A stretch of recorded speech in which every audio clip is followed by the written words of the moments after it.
নমস্কার।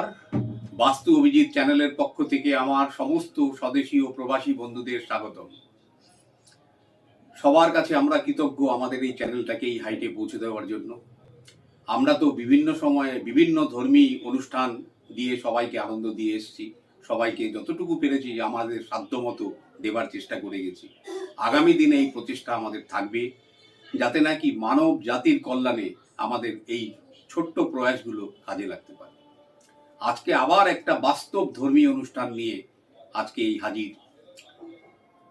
অনুষ্ঠানের শেষে বুঝে যাবেন যে কথাগুলো আজকে আমি বলবো সেগুলো কতটা বাস্তব এবং কতটা সত্যি। আজকে আমরা একটু ফিরে আসি আমাদের মূল আলোচনায়। অনেক মানুষ দেখবেন জীবনে তো ঝড় ঝাপটা নিয়েই তো মানুষের জীবন। যেমন গঙ্গাতে জোয়ার ভাটা, সেরকম মানুষের জীবনেও কিন্তু জোয়ার ভাটা বিধাতা দ্বারা নির্দিষ্ট। অতএব কোনো একটা সময় আপনার একটা ফেজ আসবে, যে ফেজটা আপনার জন্য মনে হবে খুব অভিশপ্ত। আবার দেখবেন সেই ফেজটা পার হয়ে গেছে।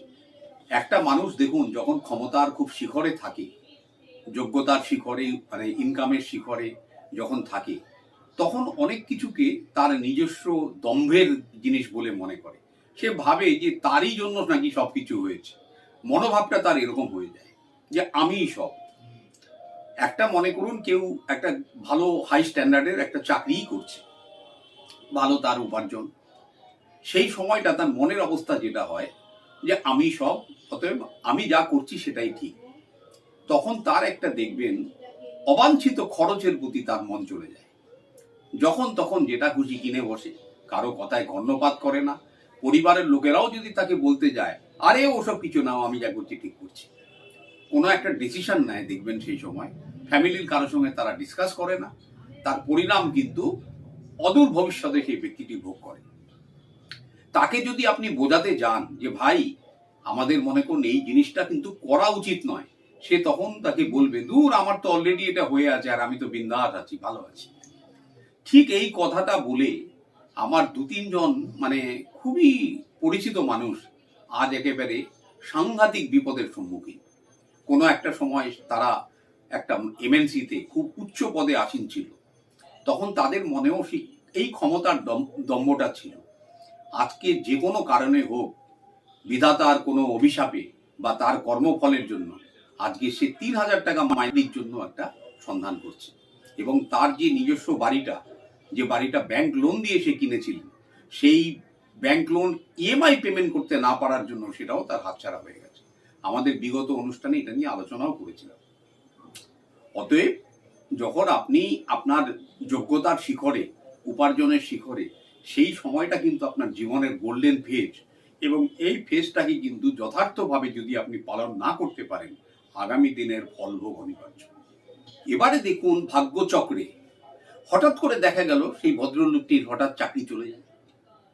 হঠাৎ করে তার কোনো একটা কারণে এমন একটা বিধিলিপি, মানে যে কোনো কর্মের ফলে তার একটা দুর্ঘটনা ঘটে যায়। তার জন্য তার উপার্জন হঠাৎ করে বন্ধ হয়ে যায়। এবং সেই সময়টা তার জীবনের, মনে করুন, সে তো বুঝতে পারে না হঠাৎ করে তার একটা কার্স কেন নেমে হলো। যে সকালবেলা ঘুম থেকে উঠে চিন্তা করেছে যে আমার রাত্রিবেলা এটা করা উচিত, ওটা করা উচিত, আমি এটা কিনবো, সেটা কিনবো, এই করব, অফিসে গিয়ে শুনলো যে তাকে আর এই কোম্পানির প্রয়োজন নেই, তাকে শোকজ করে আউট করে দেওয়া হয়েছে। এরকম অনেক ঘটনা ঘটেছে। বা যে কোনো একটা জিনিসে সে ভুল ডিসিশন নেওয়ার জন্য ম্যানেজমেন্ট খড়গহস্ত হয়ে তাকে কিন্তু টার্মিনেট করে দিয়েছে। সেই ভদ্রলোকটি রাত্রিবেলা যখন বাড়িতে ফেরে, তার মানসিক অবস্থা কি হতে পারে সেটা বর্ণনা করা যাবে না। সকালবেলা যখন পরদিন ঘুম থেকে ওঠে, তার তো জগৎ আলাদা, তার তো না আছে অফিস, না আছে কিছু, না আছে রোজগার। সেই সময়টা সে কিন্তু ডিপ্রেশনের শিকার হয়ে যায়। এবং সেই সময় এমন একটা অবস্থা দাঁড়ায়, সে পরিবারের কারো কথা শুনতে চায় না, সব সময় একটা বিরক্তিকর অ্যাটিটিউড এবং মানে বিভ্রান্তিকর অবস্থা। এবং যথারীতি সেই সময়টা তারা অ্যাস্ট্রোলজারের দ্বারস্থ হয় যে কি কারণে আমার এটা হলো। এবার দেখুন, যে কোনো কারণে হোক, কিছু মানুষ তো এর সুযোগ নিতেই পারে এবং নেয়ও। এবং সে তখন বিভিন্ন দাঁড়ে দাঁড়ে দাঁড়ে দাঁড়ে ঘুরছে যে কি হলো আমার, হঠাৎ করে কি হলো। কেউ বলল আপনার গুরুচণ্ডাল দোষ, কেউ বলল আপনার এই প্রবলেম, কেউ বলল সেই প্রবলেম। প্রতিকার কি? দেখা গেল একটা সময় তার হাতের মধ্যে রত্ন ভাণ্ডার তৈরি হয়ে গেছে।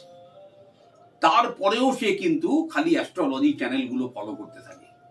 দেখুন কিভাবে তার ভাগ্য তাকে ঘোরায়, মানে ভাগ্য মানে তার নিজস্ব তৈরি করা ভাগ্য তাকে কিভাবে ঘোরায়, কিভাবে রাহু এনার্জি তাকে নেগেটিভ প্লে করে তাকে কোথা থেকে কোথায় নিয়ে যায়। সে তখন এই কাণ্ডগুলো করে বসে, যাও তার সঞ্চিত অর্থ তখন এইভাবে অপচয় করতে থাকে। তারপর একটা সময় আসে আর তার হাতে কিছু থাকে না, যাও সঞ্চয় আছে সেটা ভেঙে ভেঙে খেতে থাকে।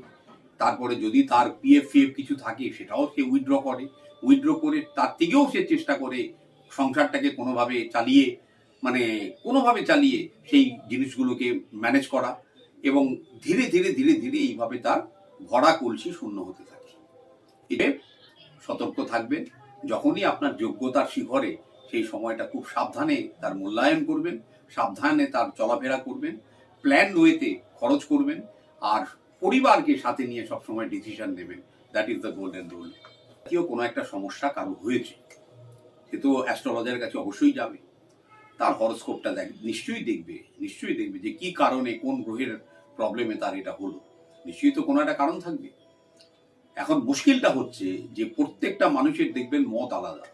তারা তো আমাদেরও প্রশ্ন করেন যে আপনি যে কথা বলছেন আরেকজন অন্য কথা বলছে, উনি একটা কথা বলছেন, তো প্রেডিকশন গুলো হয়ে যাচ্ছে ভিন্ন। যখন আমার ডেট অফ বার্থ যদি এক থাকে, সময় যদি ঠিক থাকে, প্লেস যদি ঠিক থাকে, কিন্তু তার রেমিডি হয়ে যাচ্ছে আলাদা, কেন এক একজন এক এক দিক দিয়ে সেটাকে প্রেডিক্ট করে ফেলছে। সেই জায়গাটা থেকে বাঁচার জন্য আজকে একটা গোল্ডেন রুল সবাইকে বলে দিতে চাই, যে আপনি মনে করুন আপনি যে কোনো একটা লগ্নের মানুষ, তো সেই লগ্নটা কোন গ্রহের সঙ্গে কানেক্টেড সেটা আগে দেখবেন। মনে করুন আপনি কন্যা লগ্নের মানুষ, আপনি বুধের সঙ্গে কানেক্টেড, আপনার গ্রহ হচ্ছে বুধ। এই জায়গাতে আপনাকে বুঝতে হবে যে গ্রহদের যে দুটো দল, মানে দুটো গ্রুপ যাকে বলে, দুটো পার্ট, সেই গ্রহের দুটো পার্ট হলো রবি চন্দ্র বৃহস্পতি মঙ্গল, যেটা হচ্ছে পার্ট 1, আর এদিকে হচ্ছে শনি বুধ শুক্র পার্ট 2। এক দলের কালারটা দেখবেন হলুদ আর লাল, সাদা তো চন্দ্রের আছে। আরেকটা গ্রুপের কালার দেখবেন নীল আর সবুজ, তার মধ্যেও শুক্র আছে সাদা। এবারে প্রশ্ন হলো যে আপনি কন্যা লগ্নের একটি মানুষ, তো আপনাকে চেষ্টা করতে হবে পার্ট 2 এর যে গ্রহগুলো আছে তারই মধ্যে কেউ না কেউ আপনার যোগকারী গ্রহ হয়তো হবে, তারই রত্ন কিন্তু আপনি ধারণ করবেন। খুব প্রয়োজন না হলে আপনাকে পার্ট 1 এর দিকে যেতে হবে না, আপনার যাওয়াও উচিত নয়। এটা হলো আপনার প্রথম শিক্ষা। আপনি যখনই দেখবেন কারো কাছে যাচ্ছেন, আপনি কিন্তু ছকটা নিজে করে নিয়ে যাবেন যে দেখি তো আমাকে কি দেয়। আপনার মনে করুন আপনার কন্যা লগ্ন, আমি আপনাকে দেখে টেকে বলে দিলাম যে আরে বাবা আপনার তো রুবি লাগবে আর পলা লাগবে। তো দেখুন কন্যা লগ্নের জন্য বুধের জন্য মঙ্গল কখনোই শুভ হতে পারে না, খুব রেয়ার কেসে হয়, মানে হরোস্কোপের বিশেষ বিশেষ পজিশন ছাড়া হয় না। বুধ রবি কানেক্টেড হলে ভালো, কিন্তু বুধের যে কন্যা তার জন্য রুবি নেওয়াটা কতটা জাস্টিফিকেশন সেটা কিন্তু সময় সাপেক্ষ বিশ্লেষণ দরকার। এবারে আপনি জেনে গেলেন যে আপনার কন্যা লগ্ন, আপনাকে হয় বুধের জন্য পান্না, বা শুক্রের জন্য জারকান বা হিরে, বা শনির জন্য নীলম বা অ্যামেথিস, এর মধ্যেই কিন্তু আপনাকে মানে চয়েস করতে হবে। এবার আপনার অ্যাস্ট্রোলজার মনে করুন আপনাকে রত্ন ধারণ করালো, পোখরাজ রুবি পলা এসব দিয়ে দিল, তাকে তো প্রশ্ন করবেন যে এরা আমার শত্রু গ্রহ না মিত্র গ্রহ, মানে এনিমি না ফ্রেন্ড, আমাকে একটু চার্টটা দেখান। দেখবেন অ্যাস্ট্রোলজির মধ্যে আপনাদের মৈত্রী চক্রর মধ্যে দেখেন দেখাবে যে আপনার কে বন্ধু কে শত্রু।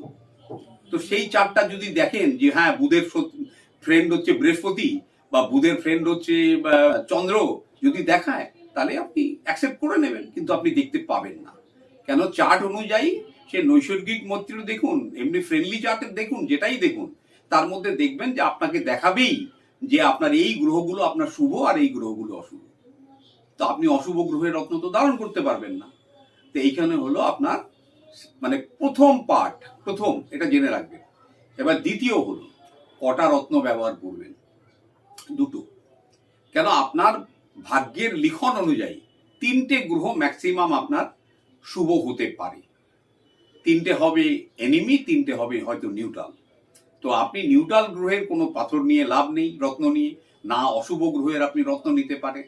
তো শুভ গ্রহের মধ্যে রইল তিনটি, এবং তিনটের মধ্যে দেখবেন একটা যোগকারী থাকে, যেটা আপনার যোগকারী, আর আরেকটা আপনাকে চুজ করে নিতে হবে। এখানে তিনটে রত্ন নিলেও কিন্তু ক্ল্যাশ করে অনেক সময়।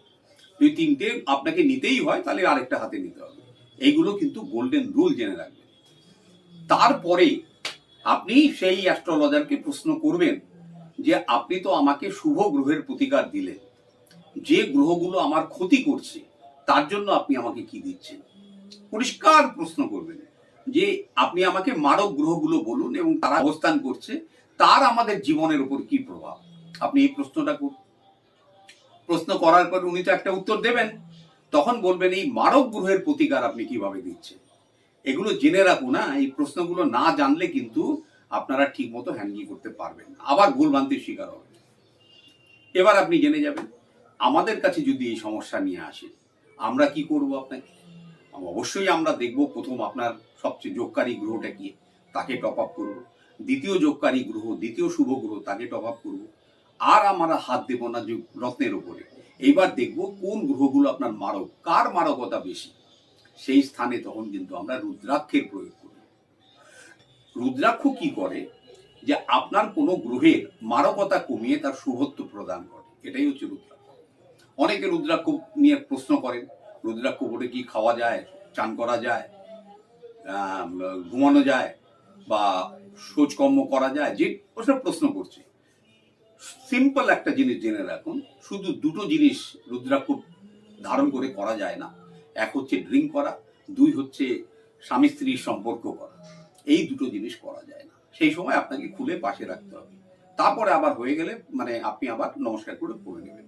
কোনো সময় রুদ্রাক্ষ ধারণ করার পরেই ওটাকে শরীর থেকে খুলবেন না, কেন যাকে আপনি ধারণ করে নিলেন স্বয়ং শিব শক্তিকে, তারপরে তাকে খুলে রাখা মানে সেটা আপনার পক্ষেই ক্ষতি। রুদ্রাক্ষ ধারণের পূর্বে কিছু নিয়ম আছে, সেটাও আজকে আমরা বলে দিচ্ছি। প্রথম দিন আপনি যখন রুদ্রাক্ষটা কিনবেন, নেপালি সার্টিফাইড বিডস নেবেন। এগুলো আমাদের কাছ থেকে নিতে হবে কোনো মানে নেই, আপনারা চেষ্টা করবেন বাইরে থেকে নেওয়ার। যদি জোগাড় করতে না পারেন তবেই আসবেন, আদারওয়াইজ নো। কারণ আমরা রুদ্রাক্ষ বিক্রি করি না, যারা পারে না তাদেরকে আমরা জোগাড় করে দিই। তা আপনি প্রথম দিন নিয়ে আসলেন, নিয়ে এসে গঙ্গা জল দিয়ে ধুয়ে একটু ড্রাই করে নেবেন। তারপরে কি করবে, ওটাকে ঘি দিয়ে একটু মাখিয়ে 24 ঘন্টা রাখবেন। তারপরে ওটা ঘি থেকে তুলে নিয়ে কাঁচা দুধের মধ্যে 24 ঘন্টা। তারপরের দিন ওটাকে পুছে টুচে রেডি করে রেখে দেবেন মন্দিরে, যে কোনো একটা সোমবার ওটা অভিমন্ত্রিত করার জন্য। অভিমন্ত্রিত হয়ে গেলে নামগোত্র দিয়ে ওটা করতে হয়। 5টা ফল লাগে, তারপরে কিছু জিনিসপত্র লাগে, দ্রব্য লাগে, দুধ, দই, মধু, ঘি আর চিনি, এই কটা লাগে। 5টা ফল যেটা বলেছি, মিষ্টি একটু, একটা আকন্দ মালা, আর কিছু বেল পাতা, এইগুলো লাগে, আর চন্দন। ওই সময় একটা ঘিয়ের প্রদীপও লাগবে, ধূপও লাগবে। তো এইগুলো দিয়ে যখন অভিমন্ত্রিত করলে, চেষ্টা করবেন ওই সময় ওইখানে দাঁড়িয়ে গলায় পড়া। তার আগে ওটাকে রূপোর চেন দিয়ে যদি বাঁধিয়ে নিতে পারে, নাথিং লাইক দ্যাট। এই হয়ে গেল। পরে আপনাকে কি করতে হবে, মনে করুন আপনি জেনে গেলেন অ্যাস্ট্রোলজিক্যাল রেমেডিগুলো আপনি নিয়ে নিলেন। এবার আপনার জীবনে তো একটা অলরেডি অধঃপতন ঘটে গেছে, একটা অ্যাক্সিডেন্ট ঘটে গেছে, আপনাকে রিকভার করতে হবে। এবার কিভাবে সেগুলো রিকভার করবেন সেগুলো এবার নোট করুন। আপনি প্রথমে সকালবেলা ঘুম থেকে উঠে স্নানটা অভ্যেস করবেন। দেখবেন ওই সময় লেথার্জিক হয়ে যায় মানুষ, আর কিছু ভালো লাগে না, খিটখিটে হয়ে যায়। যার জন্য চান টান করে এসে প্রথমেই সূর্যদেবকে জলটা দিয়ে দেবেন। তামার পাত্রে একটু জল দিয়ে, বিশুদ্ধ জল দিয়ে, তার মধ্যে একটু চাল দেবেন, চাল দিয়ে সূর্যদেবকে অর্পণ করবেন। এই মন্ত্রটা স্ক্রিনে দিয়ে দিচ্ছি, ওম জবা কুসুম শঙ্কর শঙ্কর সুপিয়ং মহাদ্যুতিম ধান্তারিং সর্ব পাপগ্ন প্রণত হস্মি দিবাকরম ওম হ্রিং হ্রিং সূর্যায় নমঃ বলে জলটা ঢালবেন, এবং মাথার উপরে হাতটা তুলে সেই সূর্যকে ওই জলের ভেতর দিয়ে দেখতে হবে, জলের ধারার ভেতর দিয়ে। তারপর হয়ে গেলে নমস্কার করবেন, তার কাছে প্রার্থনা করবেন, হে সূর্যদেব, আমার জীবনে আবার নতুন প্রভাত দাও, নতুন আলো দাও, আমার জীবনে যে অন্ধকার ঘনিয়ে এসছে তার থেকে আমাকে মুক্তি দাও। ডেলি এই প্রার্থনাটা করে যাবেন। আপনি করুন, কিছুদিন বাদে বুঝতে পারবেন যে নতুন নতুন কানেকশন কিভাবে আপনার লাইফে আসে। দ্বিতীয় জিনিস হচ্ছে শিব ঠাকুরকে ডেইলি জল দিয়ে, বেলপাতা দিয়ে কামনা করুন যে আপনার জীবনের অন্ধকার যত তাড়াতাড়ি দূর হয়ে যায়। সেই সময় যে জিনিসগুলো আপনাকে করতে হবে, আপনার যে পুরনো যে পোশাকগুলো ছিল না, যতগুলো পারেন ড্রেন আউট করে দিন। যতগুলো পারেন বিগত 2 মাসের 3 মাসের মধ্যে যদি কিনে থাকেন সেটা ছাড়া ড্রেন আউট করে দিন, কাউকে দান করে দিন, ধুয়ে টুয়ে ওই পোশাকগুলো আর ব্যবহার করবেন না, কারণ ওর মধ্যে কিন্তু আপনার ব্যাড এনার্জি কিন্তু কানেক্ট হয়ে আছে, মাইন্ড ইট। আর হাতটা খেয়াল রাখুন কটা রত্ন ধারণ করে আছেন। যদি দেখেন গোমেদ বা ক্যাটসাই আপনার হাতে আছে, যদি মনে করেন ওটা খুলে রাখতে পারেন, কিছুদিন খুলে দেখুন। আপনি জানেন না গোমেদ আর ক্যাটসাই কি কি উপকার আপনাদের জীবনে করতে পারে। মানে আমরা এগুলো জেনে বলছি, কিন্তু আজকে হয়তো অনেকে সমালোচনা করতে পারেন, আমি তো বেশ ভালো আছি, আমারও তো হাতে একটা ক্যাটসাই ছিল দীর্ঘ 40 বছর, কেন আমি খুলে ফেললাম, এই প্রশ্নটা করবেন না? আর অনেকে আমাকে বলেন ওই তো অ্যাস্ট্রোলজার 10টা আংটি পড়ে আছে, 10টা, আপনি বলছেন 2টো পড়তে। আরে উনি তো মানে আধ্যাত্মিক মানুষও হতে পারেন, উনি তো তন্ত্র জগতের মানুষ হতে পারেন, তো তাদের তো সাধনার জন্য তো 10টা কেন 20টা লাগতে পারে, তাই বলে আপনি করেন নাকি? আপনি তার সঙ্গে তুলনা করেন, তার শরীরের এনার্জি আপনার এনার্জি সমান, আপনি সামলাতে পারবেন 20 রতি পান্নার ভার? তিনি তো 25 রতি পান্না পড়তে পারেন, আপনি পারবেন? পারবেন না। তিনি যদি 10 রতি 20 রতি নীলা পড়তে পারে, আপনি পারবেন? 6 রতি নীলা পড়লে যদি মাথা ঘুরে পড়েও যেতে পারেন। এই জাতীয় তুলনাগুলো দয়া করে করবেন না, কারণ তারা তন্ত্রযোগ সাধক মানুষ হতে পারেন, তারা সাধনার জগতে বা তন্ত্র জগতে থাকতে পারেন, তাদের এটা প্রয়োজন হতে পারে, তাই বলে আপনি করবেন? আপনার বডি এনার্জি পারমিট করবে এগুলো? এগুলো থেকে বেরিয়ে আসুন। যাই জন্য আমাদের এই চ্যানেলটা কিন্তু শুধুমাত্র ওই বেদিক জ্যোতিষের উপরে নির্ভর করে নয়, ভিতটা তো অবশ্যই আমাদের বেদিক, কিন্তু আমাদের চিন্তাধারা কিন্তু মডার্ন। আমরা এই জিনিসটার সাথে কিন্তু কিছুটা সায়েন্সকে অ্যাড করে দিয়েছি, যার জন্য আমাদের এই জিনিসটার বক্তব্য এবং আমাদের রেমেডি অত্যন্ত ধারালো। এবারে দেখুন হাতে কি আছে দেখে নিলেন। তারপরের জিনিসটা হচ্ছে পোশাক আশাক। প্রত্যেকটা দিন তার কালারের ব্যবহার করুন। যেমন সোমবার অতি অবশ্যই সাদা রঙের পোশাক পরুন, অতি অবশ্যই। যদি মঙ্গলবার হয়, মঙ্গলবারে দেখবেন রেড শেডের মধ্যে হালকা কোনো জিনিস ডিপ পরবেন না, শেডের মধ্যে কাপড় পরুন। বুধবার হলে হালকা সবুজ, বৃহস্পতিবার অবশ্যই হলুদ, শুক্রবার দিন একদম সাদা ধবধবে সাদা, আর নালে হালকা লাইট শেড অফ পিঙ্ক, শনিবার দিন হালকা আকাশি, রবিবার দিন হালকা অরেঞ্জ কালার বা হালকা হলুদ কালারও চলতে পারে, নো প্রবলেম। এইভাবে যদি কালারকে বিন্যাস করেন, মানে কালার কি জানেন, একটা রত্নের কাজ করে, এটা লিখে রাখুন।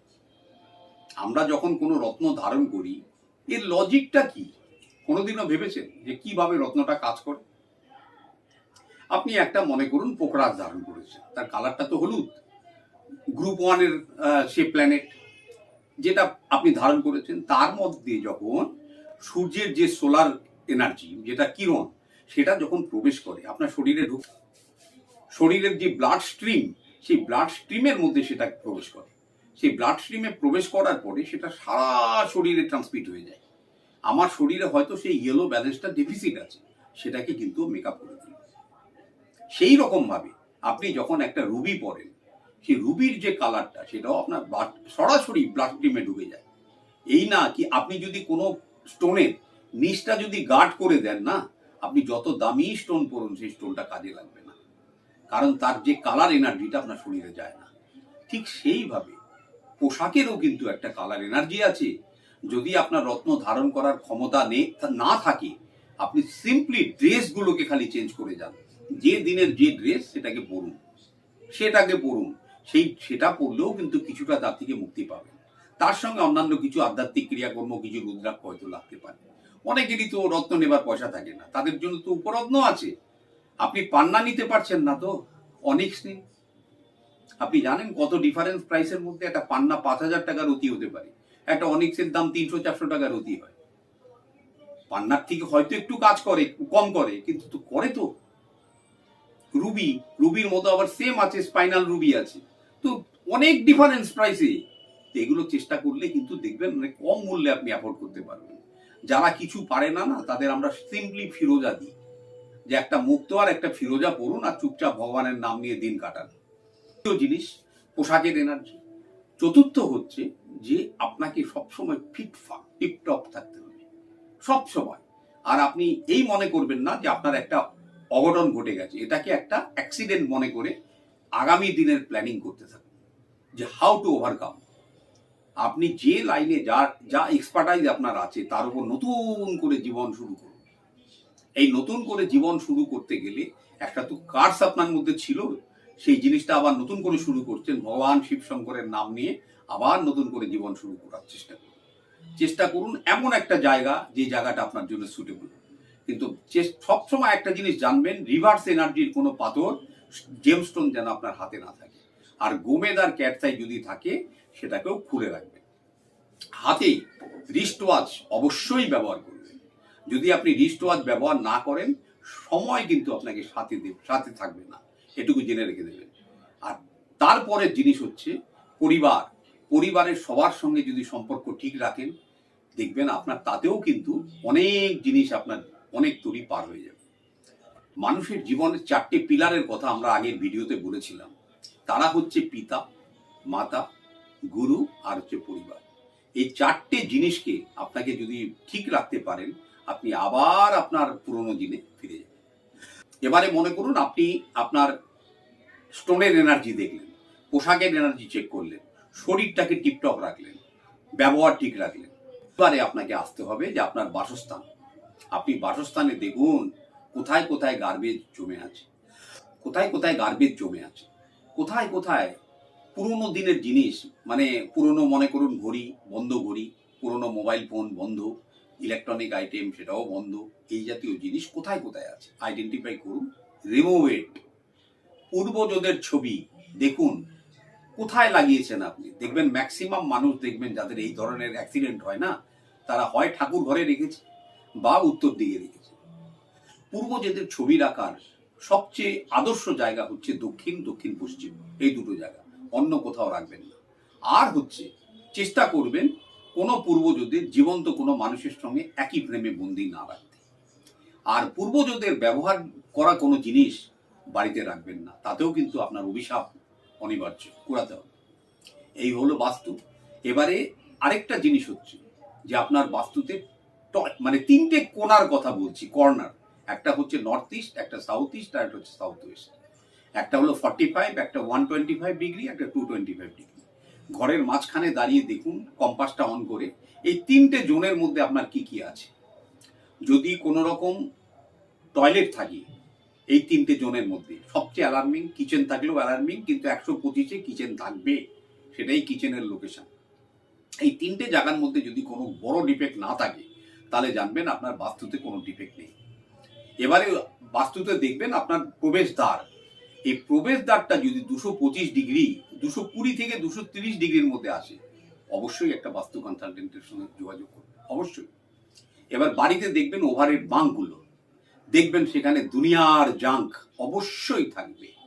যদি খাট আপনাদের বক্স খাট হয়, দেখবেন তার মধ্যে দুনিয়ার জঞ্জাল বসে আছে। ঠাকুরের সিংহাসনটা দেখবেন, সেখানেও নিয়মিত আপনারা পরিষ্কার করেন না। এবং একটা সিংহাসনের মধ্যে দেখবেন গাদাগাদি করে বিভিন্ন রকম দেবদেবীর মূর্তি রাখা, এবং তারাও সেখানে সাফোকেশনের শিকার হচ্ছে। এই জাতীয় জিনিসগুলো কিন্তু আপনার জন্য নির্দিষ্ট। এবার এই উদ্ধার কিন্তু একদিনে আপনি পাবেন না। এগুলো আপনাকে, যেমন একটা জিনিস আপনি যখন দীর্ঘদিন আপনি একটা এনজয় করেছেন, এবার আবার নতুন করে এনজয় করতে গেলে বিভিন্ন ধাপগুলোকে আপনাকে ফলো করতে হবে। এবারে সেইগুলো একটু নোট করে নেবেন। সকালবেলা ঘুম থেকে উঠে প্রথমেই নিজের করতলটা দর্শন করবেন, হাতে দেখে নমস্কার করে দিন শুরু করবেন। তারপরে তো চান টান করে যা যা করছেন। বাড়ি থেকে যখনই বেরোবেন, কোনো গুরুত্বপূর্ণ কাজে বেরোবেন, মনে করুন খুব ইম্পর্টেন্ট একটা ইন্টারভিউ নতুন করে দিতে যাচ্ছে, একটা ওয়েল ড্রেস থাকবেন, সেই দিনের কালারটা ব্যবহার করবেন মাস্ট। মানে জামাটা যে ব্যবহার করবেন, শার্ট ড্রেসটা সেই দিনের কালারটা ভেবে, যদি মনে করুন সেই দিনটা যদি বুধবার হয়, হালকা শেড অফ গ্রিনের মধ্যে একটা পরে যাবে, একদম যেন ইস্ত্রি টিস্ত্রি করা থাকে, মানে আয়রন। এই না যে একটা হ্যাঙ্গার থেকে তুললেন, একটা কুচকানো জামা নিয়ে পরে গেলেন, করলেন। 1 নম্বর, যখন মনে করুন হাতে সমস্ত কাগজপত্র নিয়ে দরজা পর্যন্ত যাবেন, ব্যাক করে চলে আসুন। এই ধরুন 4-5 কদম ব্যাক করে চলে এসে তারপরে কিছুক্ষণ দাঁড়িয়ে ঘুরে তারপরে বেরিয়ে চলে যান। বেরোবার আগে ভগবান শিব শঙ্করের উদ্দেশ্যে এই ছোট্ট মন্ত্রটা বলে যাবেন, ওম জুং স মহামৃত্যুঞ্জয় শিবায় নমঃ। আবার বলছি, ওম জুং স মহামৃত্যুঞ্জয় শিবায় নমঃ। 3 বার এটা বলবেন, নমস্কার করে বেরিয়ে যাবেন। বেরোবার আগে তুলসী গাছের মাটিটা পারলে একটু কপালে ঠেকিয়ে একটা চন্দনের ফোঁটাও দিয়ে যাবেন। দেখবেন সেই কাজ আপনার সাকসেস হয়ে গেছে। দ্বিতীয়বার যখন যদি কোনোভাবে দেখবেন আবার যখন সাকসেস হয়, তখন কিন্তু দেখবেন সেই সাকসেসটা আর আপনার যাবে না। কেন, আপনার তো অলরেডি ভুক্তভোগী, অলরেডি আপনি ভোগ্য দশা পার করে এসেছেন। সেই সময় থেকে দেখবেন আপনি নতুন জীবন আবার শুরু করতে পারছেন। তাই জন্য ধৈর্যহারা হবেন না। একটা মানুষ, ভগবান কিন্তু জোয়ার ভাটার মতো মানুষের জীবনটাকে নির্দিষ্ট করে দিয়েছে, যার জন্য জীবনে মেডিটেশন করা, মা সরস্বতীর বন্দনা করা অতি অবশ্যই প্রয়োজন। গণেশ ঠাকুরকে দুব্যদান প্রত্যেক বুধবার মনে করে করবেন। এটা আপনার জীবনে দেখবেন বুদ্ধিভ্রষ্ট কোনোদিন হবেন না। আর যদি মা সরস্বতীর মন্ত্র ডেলি পাঠ করতে পারেন, তাতেও দেখবেন আপনার বিদ্যা, বুদ্ধি, অর্থ সবই আসবে। আরেকটা গোল্ডেন রুল আজকে শেয়ার করে দিচ্ছি। যেদিন মনে করুন কোনো অর্থ উপার্জন করবেন, চেষ্টা করবেন ওই অর্থটা ওই দিন খরচ না করতে। আপনার যতই প্রয়োজন থাকুক, ওই অর্থটা নিয়ে এসে প্রথমেই বক্সে ঢুকিয়ে দিন, বা আপনার ব্যাংকে যদি আসে ব্যাংকে ওইটা থাকতে দিন, পরের দিন খরচা করুন। কারণ অনেকে বলে আমার কাছে টাকা পয়সা থাকে না। তাদের হ্যাবিটটা দেখবেন, যেদিন কি টাকা পায় সেদিন কি খরচা করতে আরম্ভ করে। যেদিন আপনি অর্থকে ঘরে ঢুকিয়ে একটা দিনও রাখতে পারবেন, সেই দিন দেখবেন অর্থ কিন্তু আপনার কাছে সত্যি সত্যিই তো থাকলো। আর হচ্ছে এই জাতীয় মানুষদের নতুন করে যখন জীবন শুরু করছেন আবার, কারণ আপনাকে তো জীবনটাকে আবার নতুন করে শুরু করতে হবে। একটা শ্রীযন্তম হয় ক্রিস্টালের, স্ফটিকে। চেষ্টা করবেন 80 থেকে 100 গ্রাম একটা শ্রীযন্তম একটা রূপোর প্লেটে একটু সোনা দিয়ে সামান্য একটা যে কোনো শুভ দিনে ওটা প্রতিষ্ঠা করতে। শ্রীযন্তমটার মাথার উপর একটু সিঁদুর বাড়ির মহিলারা নিয়মিত দেবেন, এবং ঘরে শঙ্খধ্বনিটা মাস্ট, ছেলেরা পারলে ছেলেরাও করবেন। যেদিন থেকে আপনি শঙ্খ ধ্বনি দিতে আরম্ভ করবেন, আপনার এক ধারে বুধ, বৃহস্পতি, শনি, শুক্র সব ব্যালেন্স হতে থাকবে, আপনি কল্পনা করতে পারবেন না। আর নিয়মিত একটি করে চুইংগাম খান, সকালে একটি, রাত্রে একটি। আর ফুড হ্যাবিটটাকে ঠিক রাখবেন, কোনো রকম জাঙ্ক ফুডের দিকে যাবেন না। কেন, রাহু এনার্জি খারাপ হলে কিন্তু আপনার যত্রতত্র জাঙ্ক খাওয়ার একটা অভ্যেস থাকবে। মোবাইল এক হাতে নিয়ে রাস্তায় বেরোবেন না, মোবাইল পকেটে রাখবেন বা ব্যাগে রাখবেন। আমি অনেক মানুষকেই রাস্তায় দেখি হাতে কুটকুট কুটকুট করে মোবাইল। তাদের একটু চেক করে দেখুন, জীবনে এস্টাবলিশমেন্ট হয়নি, কোনোদিন হবেও না। কেন, রাহু এনার্জি সবসময় যখন আপনার শরীরের মধ্যে প্রবেশ করে না, আপনাকে মাইন্ড কিন্তু ডাইভার্ট করতে থাকে, এবং আপনি দেখবেন বিভিন্ন রকম আজে বাজে সেকশনগুলো পর্যন্ত ট্রাভেল করতে থাকে। তাতে কিন্তু আপনার আলটিমেট বেনিফিট কিছু হয় না, লস। মোবাইল পকেটে থাকবে, যখন ফোন আসবে ফোনটা ধরবেন, টু বি স্পেসিফিক, যেটুকু দরকার সেটুকু রিপ্লাই করবেন, কারোর সঙ্গে দুর্ব্যবহার করবেন না। আরেকটা জিনিস খেয়াল রাখবেন, নিজস্ব প্রোফাইল পিকচার নিয়মিত ওটাকে আপডেট করবেন। কেন জানেন? প্রোফাইল পিকচার কার সঙ্গে কানেক্টেড? Directly solar energy. মানে আপনি যখনই প্রোফাইল পিকচার আপডেট করেন, সেটা কিন্তু আপনার সূর্যের যে এনার্জি তার সঙ্গে কানেক্টেড, আপনি সোশ্যাল নেটওয়ার্কের সঙ্গে কানেক্টেড। অনেকে দেখি সাইড করে মুখ করা, কারো পেছন ফিরে মুখ করা, কেউ দুটো অক্ষর লেখা, কেউ একটা গাছের ছবি, কেউ একটা মাছের ছবি। খোঁজ নিয়ে দেখুন, তাদের কারো রবির প্রভাব ভালো না, তারা সমাজে প্রতিষ্ঠা পায় না। নিয়মিত প্রোফাইল পিকচার চেঞ্জ করবেন, এবং কারেন্ট পিকচার দিয়ে, এই না যে 5 বছর আগে আপনাকে দেখতে হ্যান্ডসাম ছিল ওই ছবিটাই বারে বারে দিচ্ছেন, তার মানে আপনি কিন্তু পিছিয়ে গেলেন 5 বছর। এই আরেকটা গোল্ডেন রুল বলে দিলাম। মানুষ কিন্তু এই জায়গাগুলো ভুল করছে, এই ভুল থেকে বেরিয়ে আসুন, ভালো থাকবেন। আজকের আলোচনা এই পর্যন্ত থাক, আগামী পর্বে আবার নতুন কিছু নিয়ে আসবো। ততদিন নমস্কার, সবাই ভালো থাকবেন।